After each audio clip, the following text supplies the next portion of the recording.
السلام عليكم ورحمة الله وبركاته. تستعد المملكة المغربية لاستقبال النسخة 35 من كأس إفريقيا 2025 التي ستقام على الأراضي المغربية في الفترة من 21 من ديسمبر لسنة 2025 إلى 18 من يناير لسنة 2026 في واحدة من أكبر التظاهرات الرياضية القارية التي تشهدها القارة.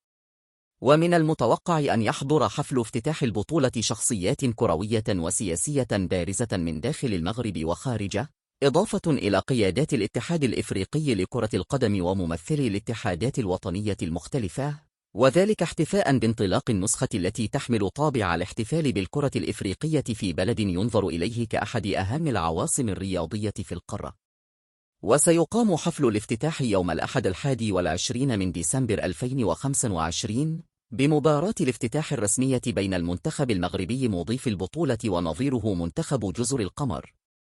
المباراة برسم الجولة الأولى من منافسات المجموعات.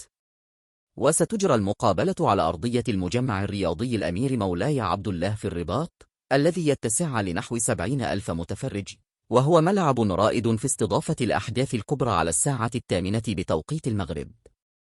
فرجة ممتعة وكل الحظ والتوفيق للمغرب.